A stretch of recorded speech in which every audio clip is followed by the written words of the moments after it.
नमस्कार, मी पंजाब डक. आज आहे 16 जून 2026. तर बरेच शेतकऱ्याचे फोन आले आणि म्हटले की हे जे वारं आहे ते हे कधी बंद होईल. तर सर्वप्रथम हे वारं कधी बंद होणार त्याबद्दल अगोदर खुलासा करणार आहे.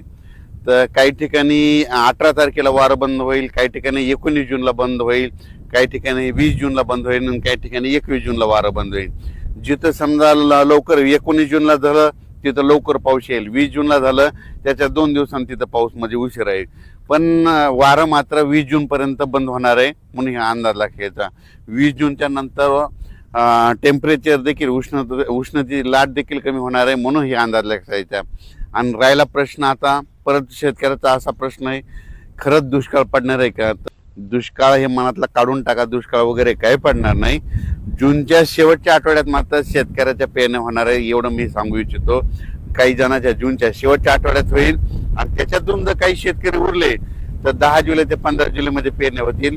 पण शेतकऱ्याच्या पेरण्या होणार एवढं निश्चित आहे, कारण की जूनच्या शेवटच्या आठवड्यात चांगला राज्यात पाऊस येणार आहे. आणि ते पाऊस काय होणार आहे, विदर्भाकडून येणार आहे. काय असते माहिती आहे का, तुम्हाला सांगू इच्छितो की मान्सून केरळमधून दाखल झाल्याच्या नंतर पुढे सरकारच्या नंतर महाराष्ट्रात दाखल झाला आणि त्याच्यानंतर स्थिरावला आणि असं उभं वारं सुटलं की काय होतं, मग पाऊस काय होतं, मग पूर्वेकडूनच पाऊस येत आहे. मग परत काय होतं, ते इकडून पाऊस येत नाही, मग पूर्वेकडून पावसाला सुरुवात होती. मग पूर्वेकडून म्हणजे कोणता येत आहे, विदर्भ इकडून तेलंगणाकडून, मग तिकडून पाऊस येणार आणि महाराष्ट्रातल्या परत शेतकऱ्याच्या पेरण्या लागणार म्हणून हे अंदाज लक्षात. पेरणी करताना सर्व शेतकऱ्याला सांगू इच्छितो, सगळ्यांची पेरणी एकदम होणार नाही. काही ठिकाणी 21 जूनला पाऊस पडेल, कुठं 22ला पडेल, कुठं 23ला पडेल, काही भागात 24ला जाईल, कुठं 25ला जाईल, कुठं 26 जूनला पडेल, काही ठिकाणी 27, 28, 29, 30, काही ठिकाणी 1 जुलैला पडेल, कुठं 2 जुलैला. तर काही ठिकाणी 1 जुलै 2 जुलैपर्यंत पाऊस पडेल म्हणून हे लक्षात. पण पेरण्या मात्र सगळ्याच्या सर्व शेतकऱ्याच्या होणार म्हणून हा अंदाज लक्षात. सर्वप्रथम विदर्भातल्या शेतकऱ्याला सांगू इच्छितो, तुमच्या विदर्भामध्ये काय होणार, पूर्व विदर्भ म्हणजे वर्धा, नागपूर, भंडारा, गोंदिया, चंद्रपूर, यवतमाळ, अमरावती ह्या पट्ट्यामध्ये काय होईल, जरा लवकर पाऊस येईल तर तिकडे लवकर पेरण्या सुरू होतील. त्याच्यानंतर पश्चिम विदर्भ, त्याच्यानंतर पश्चिम विदर्भाकडे पाऊस येईल, त्याच्यानंतर मराठवाड्याकडे येईल, त्याच्यानंतर पश्चिम महाराष्ट्राकडे जाईल आणि त्याच्यानंतर उत्तर महाराष्ट्राकडे काय होईल, 23-24 जूनच्या नंतर मग तिकडे देखील चांगला पाऊस पडेल. 23 ते 30 मात्र उत्तर महाराष्ट्राकडे देखील चांगला पाऊस पडेल.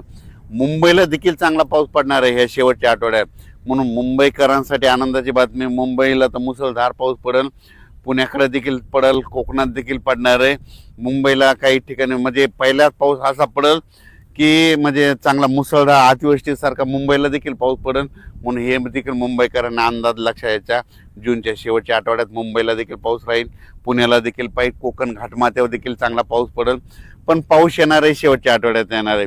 सर्वप्रथम मी पहिल्यापासूनच काय म्हणलो होतो की निसर्गाकडे झाडाकडे कोणी लक्ष देत नाही. तुम्हाला सांगतो, वाढत्या तापमानामुळे काय झालं, निसर्ग 22 दिवस पुढे सरकारला, उन्हाळा 22 दिवस पुढे सरकारला, पावसाळा 22 दिवस पुढे सरकारला आणि हिवाळा 22 दिवस पुढे सरकारला.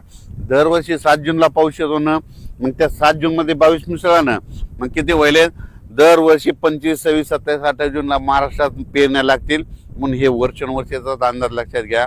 आता पुढच्या वर्षी 2027ला देखील अशीच परिस्थिती राहणार. 2027ला देखील काय होणार, जूनच्या शेवटच्या आठवड्यातच पेरण्या होणार. 28ला देखील अशीच परिस्थिती राहणार, जूनच्या शेवटच्या आठवड्यात पेरण्या होणार.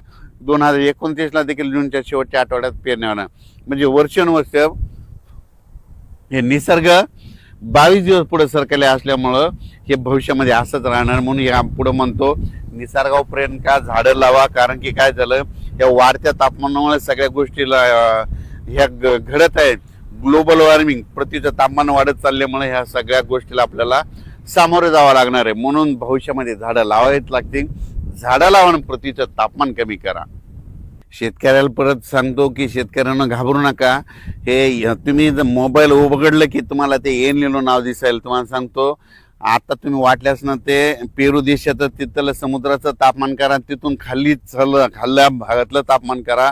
खाल्ल्या भागामध्ये थंडी आणि वरती देखील एवढं काही एल निनो वगैरे काही नाही. तुम्हाला गोष्टी घडत आहेत आणि तुम्हाला सांगतो, पाऊस नाही पडायला लागलं की ते एल निनो लावतात. आता याच्यानंतर तुम्ही बघा 20 तारखेच्या नंतर हे सगळं एल निनो पाऊस सुरू झाला की एल निनो हे सगळं बंद करून टाकतात की म्हणतात एल निनो हे झाला असं म्हणतात.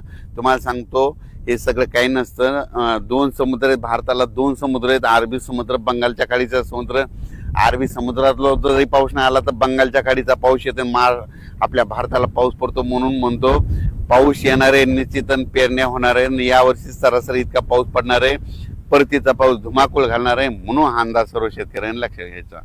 शेतकऱ्यांना घाबरू नका, यावर्षी दुष्काळ वगैरे काय पडणार नाही. जूनच्या शेवटच्या आठवड्यात पेरण्या लागतील, त्याच्यातून उरले तर 10 जुलै ते 15 जुलैमध्ये सगळ्यांच्या पेरण्या होणार आहे.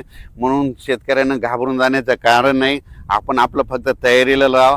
जमिनीमध्ये पाऊस पडल्याच्या नंतर चांगली ईदभर ओल गेल्याच्या नंतर पेरणीचा निर्णय घ्या. नसता मग 4 बोट 6 बोटवर पेरणी करू नका. पण पाऊस येणार आहे एवढं निश्चित आहे. दुष्काळ वगैरे काही पडणार नाही. घाबरून जाण्याचं काही कारण नाही. धन्यवाद.